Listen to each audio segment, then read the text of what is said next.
So, all right. Xsjado started technically as a skate company in 2005, right? And I've been a fan of Xsjado since about 2000. Want to say the Stockwells. Stockwells came out. I was in San Diego. So 2007 is how long I've been a fan of Xsjado. And the cool thing was like just the whole concept behind it. Like, yes, it's like a Fisher Price skate, or it's you can liken it to a snowboard boot, like inspired design. But I always dug the skate. And so yeah, like from 2007, I went to Deshi CH1s, and no matter what skate I skated, I always went back to Shadow. Like I call it the Shadow curse because like once you try like the open shell concept, it it's addicting because you can't beat that comfort. It like yeah, my other favorite skate, like comfortable skate, would be like the Razor Genesis because I have a big foot, like I wear a size 12, and it's like it just doesn't compare because now I skate the 1.5 setup, which is the old style cuff on the new sole plate, and it's just a great skate. Like it don't get no better. I don't care what anybody says. Like it locks your foot down. It you can wear any shoe. Well, not any shoe. It takes a certain shoe. Like you gotta either have a Puma or you gotta have like a kind of like bowling shoe kind of feel.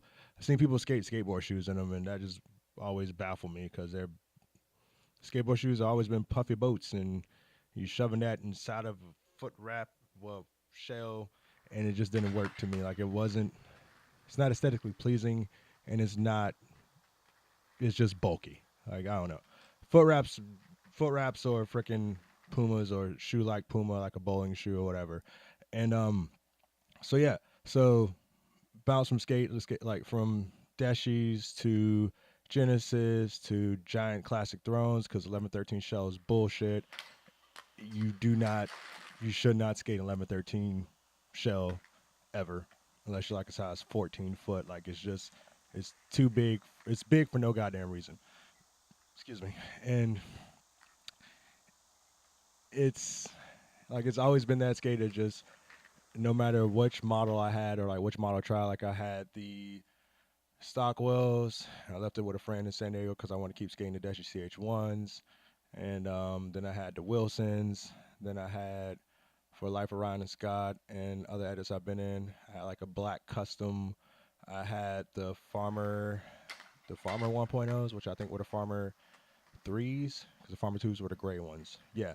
And so, yeah, and then I had Farmer, I want to say the Farmer 4s.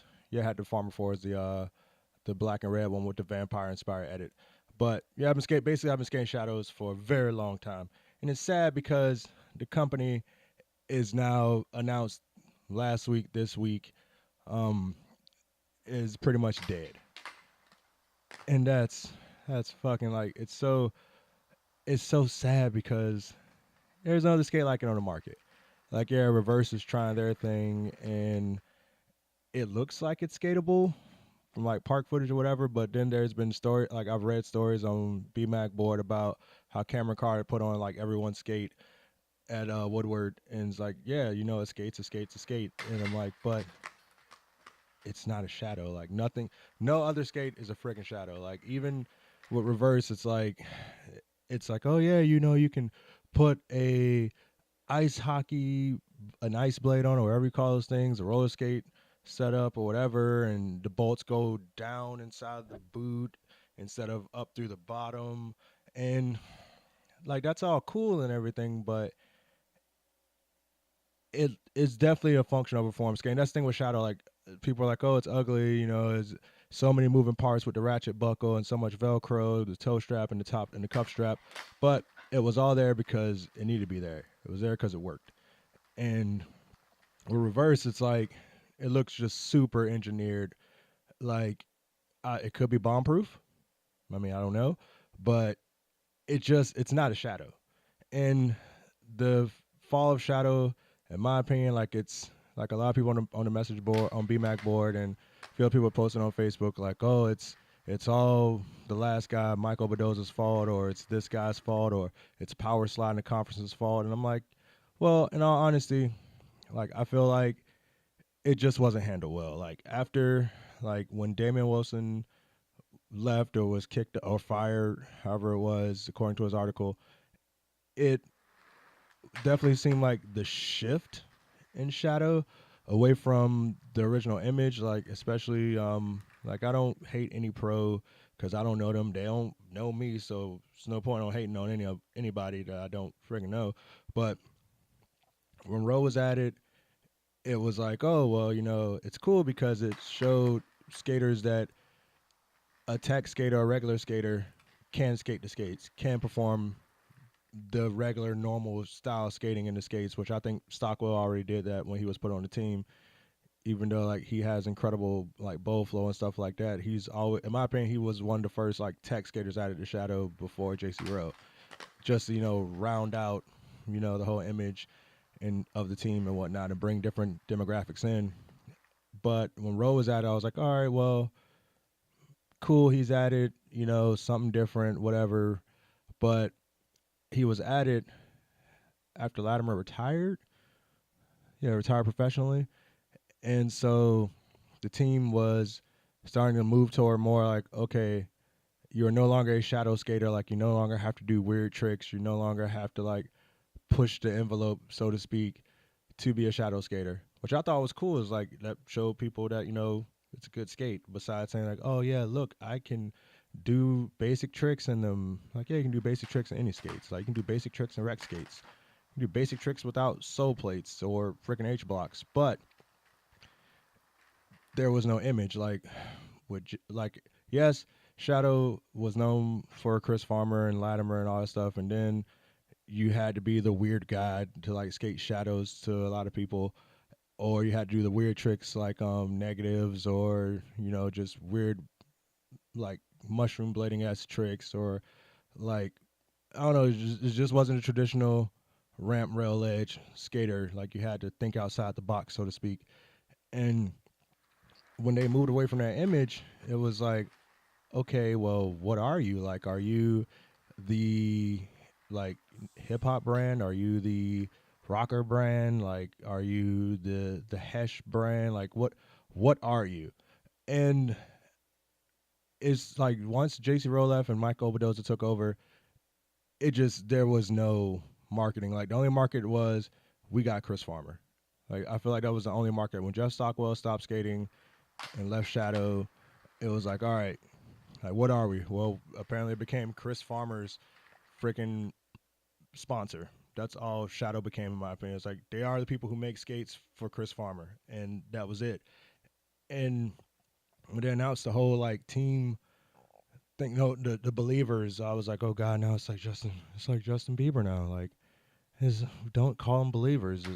It's a dumb term, and from a marketing standpoint, it's beyond like gimmicky, and it just made no sense. And then it was supposed to be like a throwback to the Shadow roots, and I was excited for it as a fan of the company and a fan of the skate, but that went nowhere. So when it was announced, when Farmer Skate was announced, the last one, the Nintendo inspired skate, I was like, oh, cool, they're still in the game. And then when it said, oh, no foot wraps, I'm like, well, you can't really put out a pro skate without a wrap. Like that doesn't, it's not how Shadow works. And so the rumor mill started going. Then people saw the leak of the farewell skate, and I was kind of hoping it would be the Stockwell farewell skate, and I was wrong. Like everybody else was right about like, oh yeah, this is it, this is the end. And I just feel like it should have been handled way better than it was. You know, I just feel like it should have been handled way better. And I feel like Shadow could have been handled way better because there was just no marketing behind it. There was no edge behind it. There was no like it factor behind it besides we sponsor Chris Farmer. Like it should have been like it had a whole like not even a whole. It had a few people they could have sponsored that in my opinion they could have built the image around. Like I remember somebody posting on BMAG about, oh, they should add Ryan Arnold, like the guy from Australia, who should be pro, should have been pro, but apparently you can't be pro outside of like when you're in Australia because the company wants to fly you out or send people to you.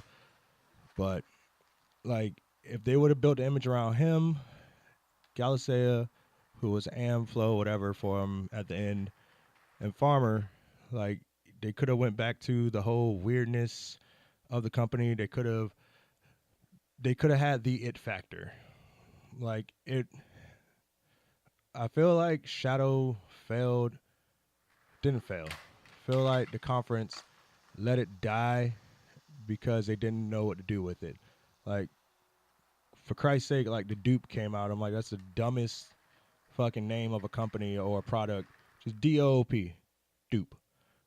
It's like you're being duped. You're being tricked into skating. It's as I don't know why, like who picked that name, like who in that board meeting went, yes, that's a good idea. Dupe, yes, we'll fool everyone. And like I just like there was the problems with the website, like it looked like something out of GeoCities when it was first launched. And I'm like, well, there's Squarespace. There's a bunch of other website generators or website tools that you could have used that cost pennies on the fucking dollar to host. And like just with advertising, like especially the video, the fucking Xsjado video, barely played. DVD that I bought barely played. And then Paul John had a section. I'm like, okay, so he's on the team. And people are like, no, he's not on the team. He has a section because he's the editor, filmer. I'm like, but that sends the wrong idea. Like, why the fuck would you do that? Like, not even like because I don't like Paul John skating, because I like Paul John skating. It's raw, it's gritty, it's his own thing. He's a good skater, way better than I would be. But he wasn't on the team, and I don't understand why he had a section. It made no sense to me. But the video, like I was so hyped for the video because, nostalgia fucking blinders on. I thought it'd be like a mind game video. I thought it'd be handled the same way. And not like, oh, Trent, like not skits or any of that, like just straight up.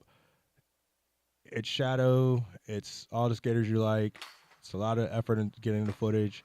It's quality. And it was, I don't know, it just seemed like it just didn't feel like it should have. Like, not like, oh, my expectation was this high. It was just like, oh, it just feels like a new age skate video, like a Barcelona video. We took everybody to Barcelona because everybody skates Barcelona because architecture is beautiful. The skate spots are, everybody knows the skate spots and stuff like that.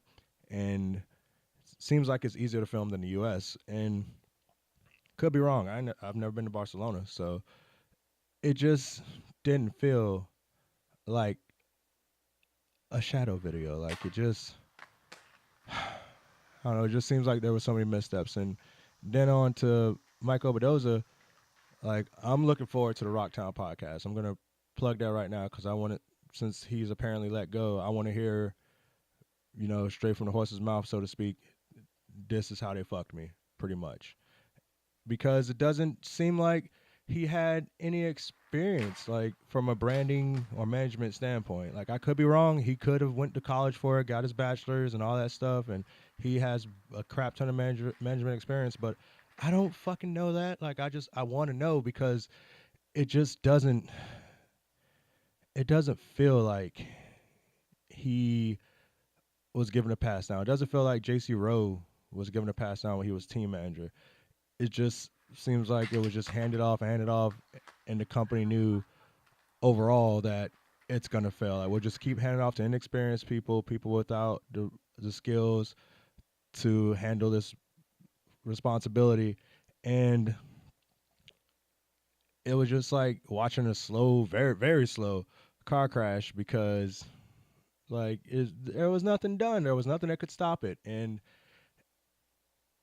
now it's gonna be gone. And there might be hope that Duke puts out an aggressive skate. And I'm sorry, like it's gonna be a bitter pill to swallow.